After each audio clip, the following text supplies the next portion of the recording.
ఈరోజు బైబిల్ మాట, యెహోవా నీ శరణుజొచ్చియున్నాను, నన్నెన్నడును సిగ్గుపడనీయకుము. నీ నీతిని బట్టి నన్ను రక్షింపుము. నాకు నీ చెవియొగ్గి నన్ను త్వరగా విడిపించుము. నన్ను రక్షించుటకు నాకు ఆశ్రయశైలముగాను ప్రాకారము గల ఇల్లుగాను ఉండుము. నా కొండ నా కోట నీవే. నీ నామమును బట్టి త్రోవ చూపి నడిపించుము. నా ఆశ్రయదుర్గము నీవే. నన్ను చిక్కించుకొనుటకై శత్రువులు రహస్యంగా ఒడ్డిన వలలో నుండి తప్పించుము. నా ఆత్మను నీ చేతికి అప్పగించుచున్నాను. యెహోవా సత్యదేవా, నన్ను విమోచించువాడవు నీవే. నేను యెహోవాను నమ్ముకొని ఉన్నాను. వ్యర్థమైన దేవతలను అనుసరించువారు నాకు అసహ్యులు.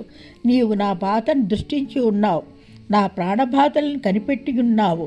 నీ కృపను బట్టి నేను ఆనందభరితుడై సంతోషించెదను. నీవు శత్రువుల చేత నన్ను చెరపట్టలేదు. విశాల స్థలమున నా పాదములు నిలువబెట్టితివి.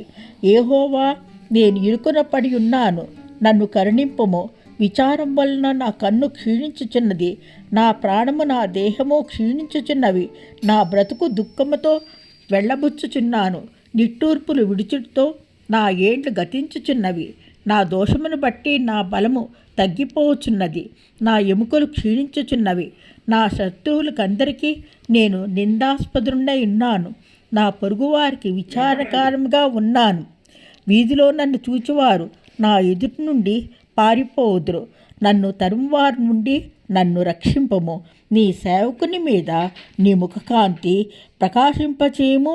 నీ కృపచేత నన్ను రక్షింపము. ఆమెన్. ప్రధాన గాయకునికి దావీదు కీర్తన 31వ అధ్యాయము కొన్ని వచనములు.